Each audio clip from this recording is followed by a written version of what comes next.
大家好，这里是询经问政，我是张询，我在美国芝加哥。我们油管的主频道还是要再继续备封，一直到2周以后。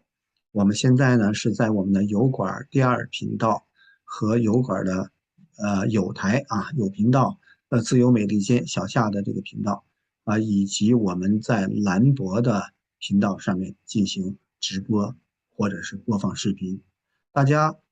请尽快的去订阅我们的油管第2频道，加入我们的电报讨论群都是询经问道的。同时，最根本的解决办法呢，还是要订阅兰博，那里边有我们的全部视频这样才能避免油管对言论自由的打压。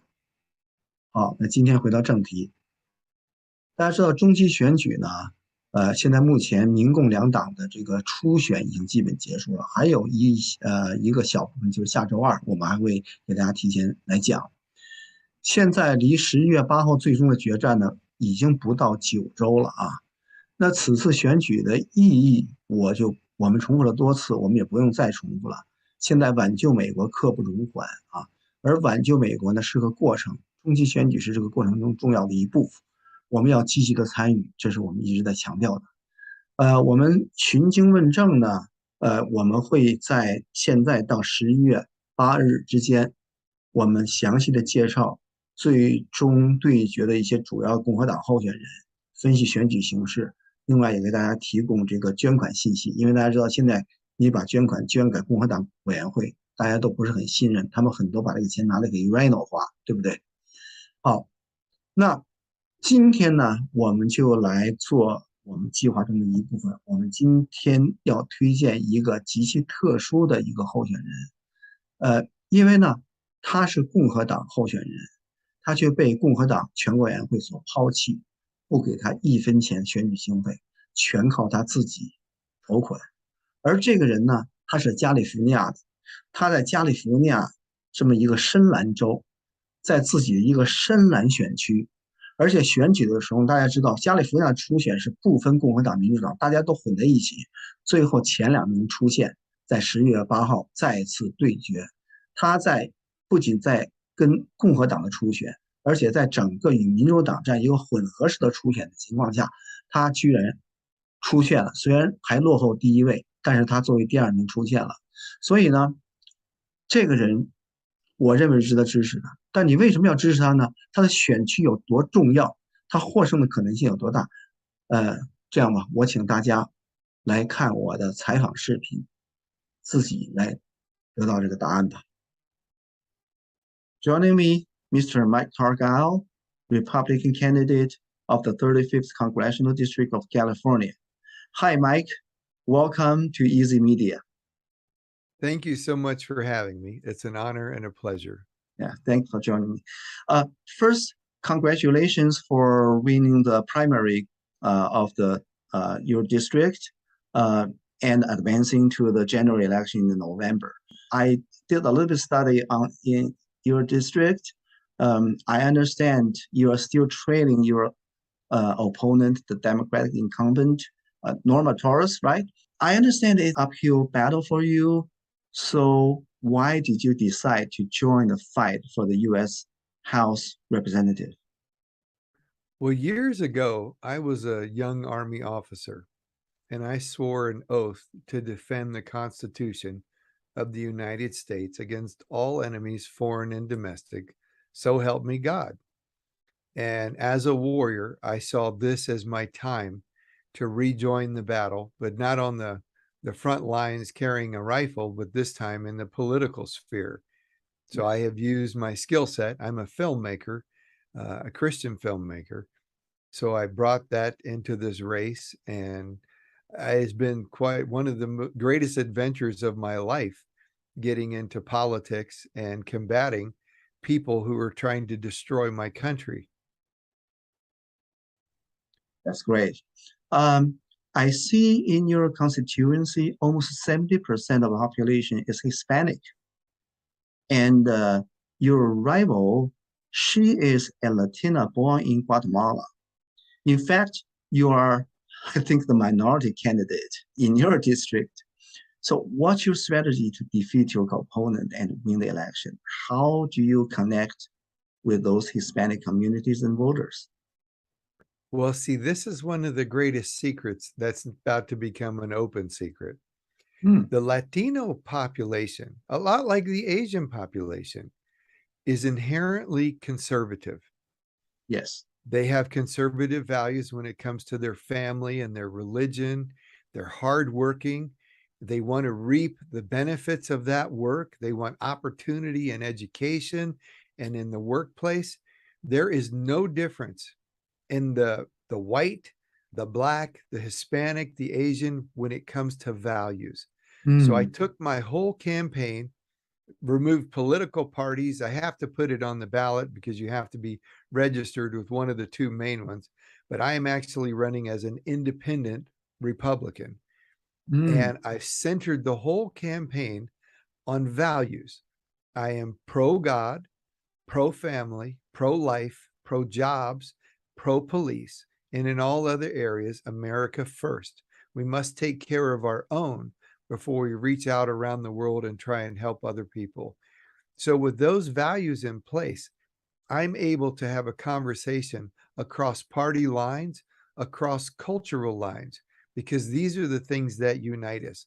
So I'm here to defend people's right to worship any way they want, in the way that they want. And I'm a Christian.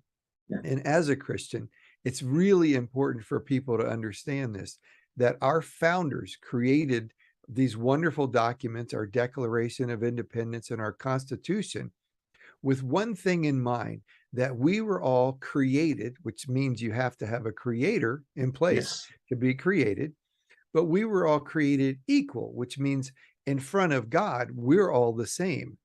So if you remove God, then we don't have these rights that are spelled out in our foundational documents. You don't have the right to life, liberty, and the pursuit of happiness. And you're not all created equal because there's no creator. And so for us to fully realize the magnitude of what's been put in place, you must have people like me in office who respect the biblical values that are above us, because that's an objective standard by which we've enjoyed prosperity for hundreds of years now, because we recognize things like, what does God say murder is? And then we say, well, that's bad. We can all agree what murder is. But if you remove the Bible and you remove this standard, you'll see what happens, because here in California, there's a bill, and it just got passed in the California Senate, which says if a baby is born alive, you still have 28 days to consider whether you want to kill it or not. Wow. That's not an abortion, because the child has already been born. That is murder. That is infanticide. But that is what occurs when you remove the standard that we've all agreed on for the last 200 plus years. And this is a very dangerous place. I am pro-God. I am pro-family. What does that mean? That means I stand for the biblical definition of marriage, because marriage is first and foremost a religious institution. You can have civil unions and you can have contracts, but the institution of marriage was biblical in its conception and its origin. So I stand for that. I stand for the nuclear family, which is mom and dad, and they're married and they have kids. And hopefully they make enough money where mom can work or not work, but dad provides enough for them to have a house and a car. And they're in pursuit of this thing we call the American dream. And so this dream is under attack, both at the workplace, but in school now. We're teaching with CRT that your skin color is somehow going to determine your future in life. That is the antithesis of what Martin Luther King wanted. He wanted our character to dominate, our hard work, not our skin color. That's the least important feature of you as a person. And then the even greater assault is this transgender sexual assault of our children. My old pastor said this, and I'll never, ever forget it. He said, if you know what a doctor knows, you would be a doctor. And if you know what a lawyer knows, you would be a lawyer. When a child knows what an adult knows. They're no longer a child. Exactly. Destroyed their childhood. You've ripped all of these childhood things out of their head, and you've put adult concepts that their emotions and their psychology are not equipped to handle. And you've destroyed this little person. And now they're taking it even further. And they're saying, because we've introduced these sexual concepts into these little children, we're going to let the children decide for themselves whether they want to be a boy or whether they want to be a girl. And we're going to surgically alter them in the direction they choose for themselves. We're going to remove the parents from this equation. You're no longer responsible for your children. We're the state. Now, everyone who knows what the CCP and your radar should have gone up. When the state tells you how the children will be raised, they're no longer your children. They belong to the state. So I protect the family. I protect our ability to worship as we want. And I protect life. And this is really critical, because life, from the beginning to the end, and we saw this with COVID, when you have no respect for life, we were killing our senior citizens in nursing homes. We had no regard for their life. They died sad. They died alone without their family. It was a horrific tragedy. And now we go to the beginning of your life. And I tell people when they say, oh, I'm pro-choice, I'm pro-choice. I say, all right, well, let's talk about this objectively. When you die and you're in the operating room, they're going to measure one thing at the time of your death, and that's your heartbeat. At this point in time, you had your last beat, and now we are officially saying you're dead. That's an objective measure of the end of your life. Why don't we use that same measurement for the beginning of your life? The very first heartbeat tells us you're alive and you're a person. And for me as a legislator, then you fall under all the constitutional protections of the United States. I will protect your life, your liberty, and your pursuit of happiness and your ownership of property and all of these wonderful things that we protect the citizens of the United States with. And then I want to protect the jobs. I want kids that go to college to not be strapped with hundreds of thousands of dollars of debt. What Joe Biden's doing now with the debt forgiveness is wrong. But what's also wrong is the extortion that the students have been under by these major universities for decades because of the loan guarantees by the federal government. The federal government needs to get out of the education business completely. If there are student loans, they should come from the universities themselves. And that way we put the responsibility back on the schools.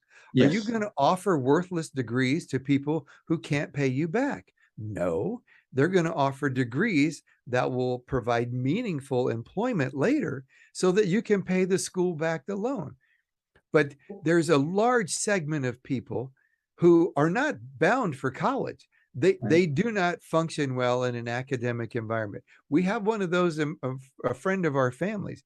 He was terrible in school, got bad grades, acted out all over. But after school, he went to a welding class, and he's the most gifted welder. And now he's welding the nose cones for Elon Musk's SpaceX program. Wow. Yeah, I guess America needs welders probably more than graduate degree receivers. We need welders. We need electricians. We need plumbers. We need masons. We need all of these skills. And we act like those are lower level. No. So in support of that, I want to get vocational education back into our schools, starting at middle school. You know, you're in middle school, these kids have skills. They're good with their hands, but more importantly, they need to experiment. Do I like this? Do I not? Do I like working on cars? Do I not like, and we've robbed the multiple generations of now of that opportunity to find out what you like and what your true talent may lie in. And so I really want to push that. And I'm not an anti-union guy. California is a union state. Yes. That's a state issue. That's not a federal issue. Right. So if a state wants to be union, then I'm okay with unions. If they want to be right to work, then I'm okay with right to work. It's a Yes. state issue. It shouldn't be federalized. And because California is a pro-union state, okay, let's work on a living wage, but let's work on, we have these unions and they have wonderful apprentice programs. And I want to teach these skills to the graduates of these vocational training. I want them to get into and have, collective bargaining protections. This is all common sense to me. And I don't know why people fight against it. But the last thing is police. All of that goes away if you're operating in a lawless environment. So we must have police. They must be well trained. They must be well funded. And the biggest issue with the police is the same problem with the teachers union. The union has become so powerful that if you have a bad officer, it's almost impossible to fire that officer. Right. So that's really the Achilles heel of the police department. And I would like to work with the unions and somehow we can build a better program where if you got a bad officer, it's easy to let him go and we'll get you another good officer because we've got a robust training program behind that. And I have a whole line of thinking on this because I also want to offer higher education to people who enroll in police academies and so on, so that they're not looking at it, as a whole career, but having some time in law enforcement, just like going in the military, having some time in the military. I was an Army officer. It gives you a completely new understanding of your country and you respect it and you enjoy the patriotic feeling you felt protecting it and defending it. And that's where I get into the America first. It doesn't mean that I feel like we should dominate the world. I just feel like we should take care of this country because this country takes care of us. Yes. We have veteran suicide off the charts. That breaks my heart. And we have homelessness like we've never seen in California. And unfortunately, people don't understand because of the weather here, it attracts homelessness because they're not dying like in Chicago and DC because of the weather. But now they've created a business out of homelessness. And California is enjoying billions and billions of federal dollars, which is all of the other states were siphoning their tax dollars into California. But this business we call homelessness. So in a nutshell, that's maybe more than you were asking for. Well, I'm so happy to learn more about what I was asking you for. But while you're talking about all these things like faith, like abortion issues, like law and order, like vocational schools, all the things, I feel that the Hispanic voters, they should really, really like where you stand. But traditionally, they have been voting for Democrats for most of the time. So how do you think your those points you just mentioned can help you win the hearts and mind of those Hispanic voters? Well, I don't think it's about winning their hearts and minds. It's buying the advertising that simply allows me to express it. And then they agree with it. And that's really, if you distill politics down, because I was in show business, it's brand ID, it's brand awareness, just like you would do with Nike or any other brand. You buy advertising to expose the brand, and the more you're exposed to it, the more familiar you are and you have a better feeling about it. So when you as a voter get your ballot, all it's going to say is Mike Cargile, independent businessman, Republican. And somehow I have to create an emotional response in you to this very objective statement. And that's what advertising does. It allows me to speak in a number of places, and I will create, when you hear Mike Cargile, smile, it's Cargile. You're going to do just that. You're going to have an emotional response to a simple name. And there's two names on the ballot. And that emotional response for probably 90% of the voters will dictate which circle they fill in. That's great. Mike, I like your values, your perspectives, your faith. To me, I feel that you are just telling me what you need, and also you are a Christian filmmaker. You understand the best way to communicate. So, and I'm glad what we can help is because our YouTube receives viewerships from all over the United States, also across the world. I think the least I can do is to put your address, mailing address, underneath the video and advocate them to send checks to you to support. We will personally make contribution to your campaign too. Well, I appreciate that more than I can express. Sure. But let me say this. I believe, the most important congressional race in the nation right now for a multitude of reasons. Some of them we don't want to get into because of censorship. Yeah. But I will be able to win this race with no help from the Republican Party. I am kind of at war with the Republican leadership right now because of my stand as a Christian against this transgender agenda with the children. That's right.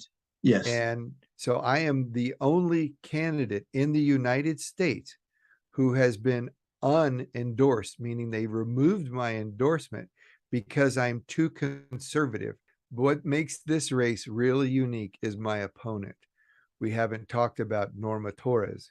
Yes, tell us something about her. Well, most people have no idea who you're talking about. She's not one of the squad, and she's not one of the celebrities on the Democratic Party. Right. But she is Nancy Pelosi's secret weapon to Central America. Wow. Norma Torres is Guatemalan. I believe her family fought for the communists in Guatemala years ago.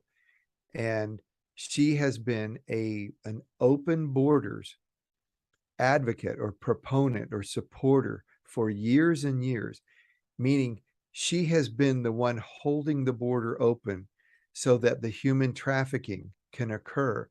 So what's happened now is the gangs and the cartels are making more money now bringing people across the border than they are drugs. And what's happening in Guatemala, and has for years, is you would have the gangs, they would send a woman to your house because men are more intimidating. They would send a woman and they would say, if you will let me have your children, I can get them a good education and a job in the United States.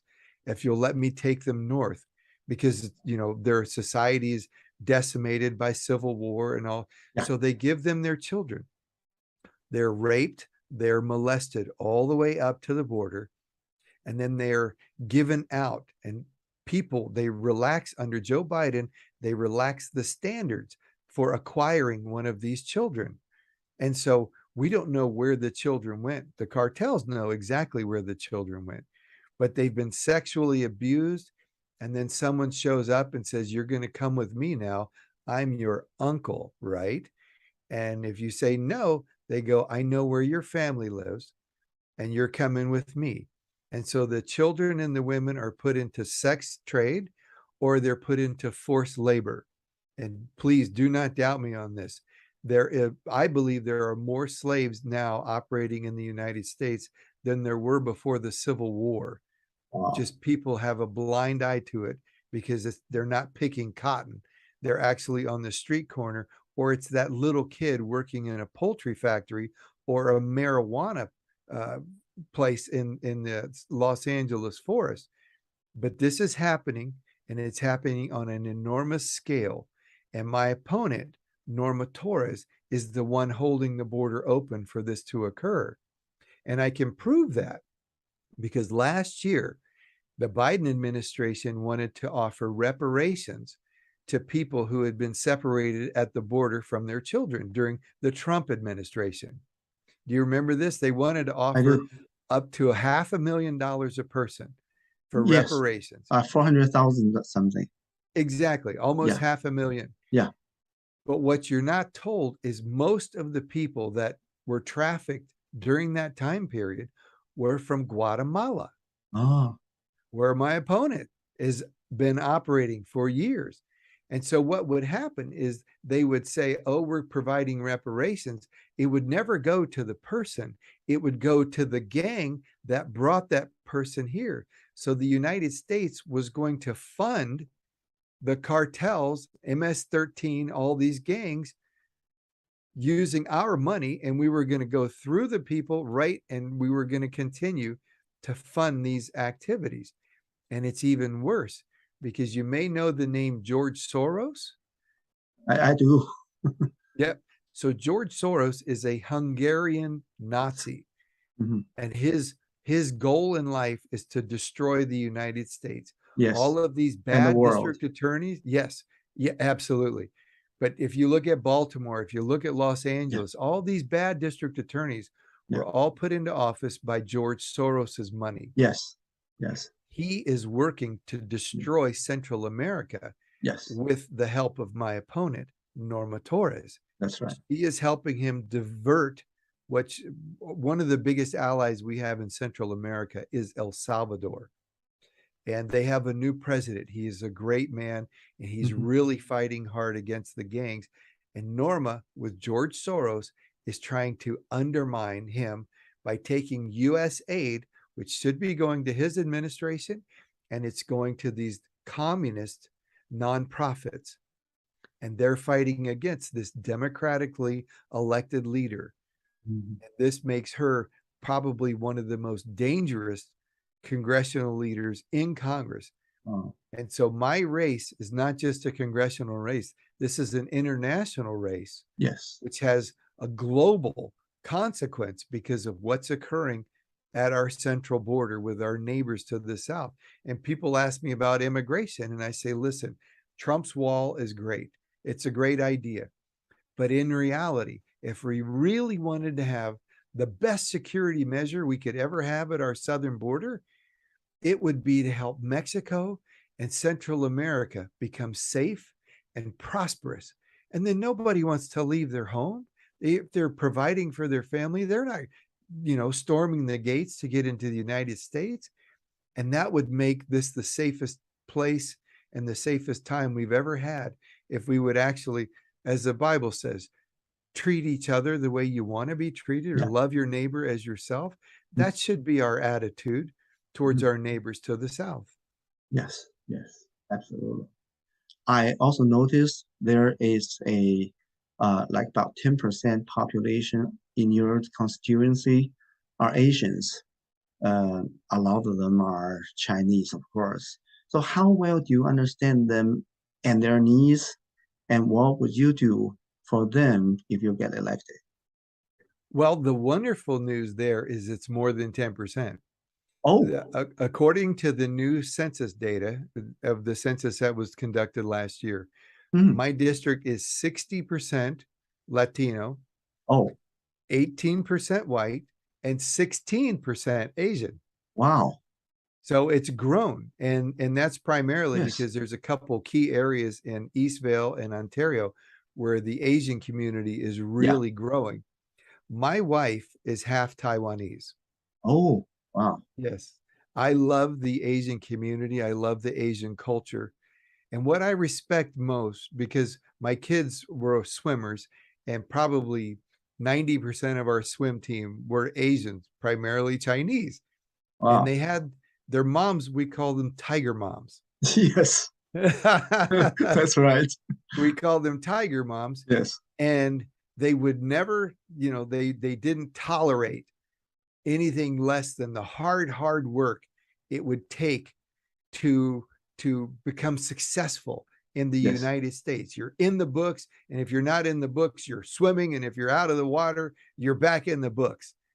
And I absolutely respect that.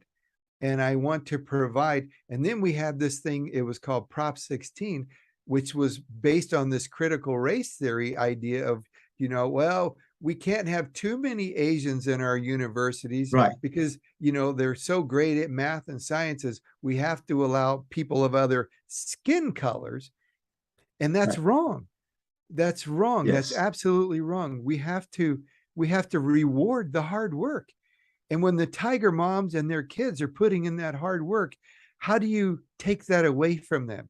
simply because they're Asian or they're white or they're not what we're looking for, because we're only allowing certain skin colors to progress through these universities. So that's how I'm going to protect. I want to do away with all of that. And I want it to be a meritocracy where you advance based on the hard work and the achievement of the pursuit of excellence is really what we want, whether it's in math, science, or welding. So for the Asian community, I think the greatest thing I could provide is a framework of objective opportunity, where if you put in the hard work, you will reap the rewards and you will reap the benefit, and you'll get that job or that occupation you want. That's probably the greatest thing I could do for any, not just the Asian community, but the Hispanic community and everybody else. We're looking for equality of opportunity, not necessarily equality of outcome, because some people are going to work harder and some are not. Right. Yeah, and the law and order, I think, is also huge for Asian communities. Yes, and when there's no law and there's no order, then we've seen a lot of crime or the targeting of Asians specifically in New York and San Francisco. Exactly. And it's horrific. Yeah. And I get very mad because my kids look Asian too, and I would want to just kill someone if they were to walk up and just punch my son or my daughter in the face just because of the way they look. Okay, Mike, I also want to talk with you a little bit about a more general issue, about America. Traditionally, Americans, be it Democrats or Republicans, we all embraced a set of values and stand against another set of values. For example, we stand for God against atheism. We stand for freedom against a dictatorship, for capitalism against socialism or communism. We have disagreements and arguments. Those are signs of democracy, right? But both parties absolutely support what I call it American culture or melting pot. I regard this melting pot, within the melting pot is one set of values. There are variation, some kind of, minor differences. But now what I see is the melting pot has become a salad war, or even, worse, especially in blue states like California. So are you worried about this general trend in your mind? What do you think we all should do to turn it around? Well, what you're describing is something that has been very, very concerning for a while, because it used to be both political parties. They would battle back and forth about how we're going to get somewhere. Yeah. But they both had the same vision in their mind of where we wanted to wind up. Right. We wanted to wind up at this place where you had the American dream and you could afford a house and go to get a good education. Yeah. So however we got there, that was what we were arguing about, but we all wanted to wind up at the same place. We agree with one destination. The argument is about how to get there. There you go. Now exactly. we are seeing like different people have different destinations. That's the problem. Because they don't have the same picture in their mind of where they want to wind up. And it's predominantly because of the influence of communism in the educational system. So if you take communism and you distill it to its essence, it really is nothing more than a small group of people controlling a very large group of people using fear and dependency. We saw the fear with COVID and all of this stuff with COVID. People became afraid. They allowed their businesses to be shut down. And out of that, they became dependent on the government. And the more dependent the government breeds, the greater chances we will enter in this communism phase, which is really just another name for slavery. Yes. Because when you've been freed or liberated from all of your freedoms, you're now a slave. And the Yes. state will tell you what you wear, what you can eat, where you can go, how you're going to get there. Who to marry? Yes. So Yeah. that's where, again, it comes back to the whole human trafficking, all this Yeah. stuff. The people now, the Democratic leadership, and I don't say this about all Democrats because they don't feel all this the same, but the Democratic leadership is okay with slavery as long as they get to be the new masters. Yeah, that's right. Also, can you comment a little bit about last night's Joe Biden's hateful speech in like a bloody background? I was shocked. Well, I was not actually, because I Mm, know I know what we're dealing with, and I know who we're actually up against. And this is why it's so important to get people like me in office, because I see through, I pray for wisdom and I see through what's actually going on. And this fight is not about Democrat or Republican. It's not about America versus China or Russia. What we are right. actually under is an assault against humanity by a small group of people. You saw Mm-hmm. them at the World Economic Forum. You saw them at Davos. They're the people that are on the Jeffrey Epstein files that they Yeah, won't allow us to see, or the Ghislaine Maxwell right, client list that they will never release. And right. these people are open Satanists. Yes, They literally worship Lucifer, and as such, they see you and I, people that are made in God's image, as their enemy. yes, And they are at war with humanity right now. And victory for them is eradicating the entire population except for enough to be their new slaves. And they've used a virus, they're using a vaccine. This Green New Deal has one purpose, and that's to collapse economies so that yes. people will starve and will be without basic necessities. Will And be if they dependent on them. Yes, but even then, they want them dead. They want Mm, them dead. You cannot survive if you don't have water and food and right, shelter. And if I right, can't turn the power on in California, then you may die of heat stroke. And right. in Europe, if you can't turn the heat on, you may freeze to death. Yes, And the greatest thing they could do is get us in some wars. So if we can get in a war in the European theater with Ukraine, and then if we could get into a war with China over Taiwan, then the body count goes up exponentially. And exactly. that for them is a victory. So we need leadership who sees what's really going on. And I would be on the phone with President Xi Jinping saying, stop. We have to stop. We're being manipulated. The same thing with President Putin. Yeah, I would say, stop. We have to understand what's really going on. And my eyes were open to this when I looked at the world economies, and I look back on the Trump years. China was never more prosperous than when the world saw the United States as prosperous. When our economy is booming, so was China, and yeah. so was Russia.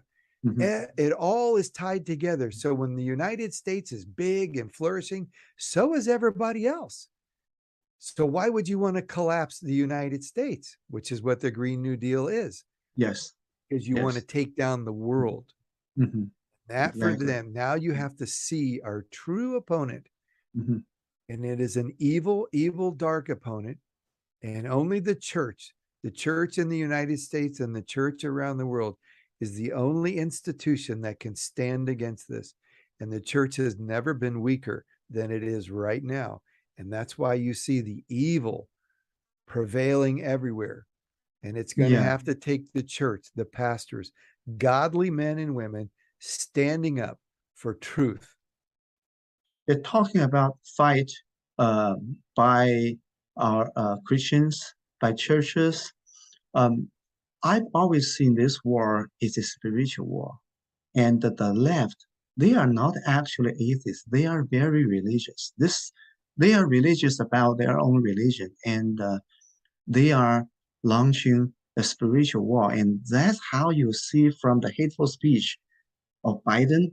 Also, you see even from the design of the background, the backdrop, even though that's where the United States Constitution was drafted. So, do you agree? Yes, anybody with eyes to see and ears to hear could hear the evil that came from him, and the backdrop was colored and framed in such a way that it was either sort of a Nazi satanic like, even though it was flanked on both sides by blue, but the blue was behind it.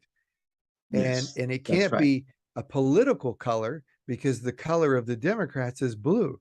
Right. So why would you paint the immediate background behind Joe Biden red? And why would you put troops right behind him? It was very eerily similar to Adolf Hitler and what he would do as he framed himself. Exactly. Talking about the future, and I'm looking beyond 2022 midterm election. Then it is 2024 general election. Do you support President Trump's bid for 2024 general election, and why? Sure, I would support him as the front runner. There was nothing wrong with the Trump agenda. The only issue people had was his mean tweets, and he was abrasive in his speech. But the results of everything his actions legislatively and internationally, we were never safer and we were never more prosperous. So for me, absolutely. Now, I disagreed with some of his tweets, and I hope going forward he has better advisors around him, because I don't think he realized at the outset how much people, how proud they are of their president. And every word, every nuance is a reflection of all of the millions and millions of Americans, whether that they voted for you, but you're their representative. And so you want someone to be a statesman, you want them to be cordial, you want them to treat others the way they would want to be treated, stay out of the petty name calling, be above it all. Now, when someone lies about you, you confront a lie with the truth, but there's confronting it, and then there's going to war. And I think people got tired of the battle. But at the same time, we've never had a media that was more geared against him. You know, he was under constant assault by all of the media. So I can sit here and armchair quarterback this all day long, but I do know that there were a few key times where I would say to my kids, pay no attention, even though, he shouldn't have said that, but he's still a good guy and we're doing the right things. And that's, if the worst thing you could ever say about him is he had a couple mean tweets, why wouldn't you support him? Right. So talking about supporting him, do you think there is, this part, I'm going to cut it out from my YouTube.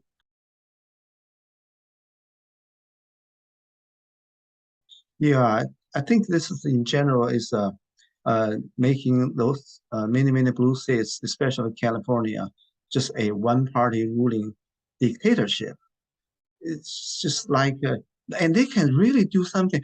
Even I think CCP would feel inferior to them. For example, they can announce one day is that we are no longer selling gasoline cars starting from what's that, 2035? 2035. Yeah, and then the next day it said stop charging your electric cars because we don't have enough power.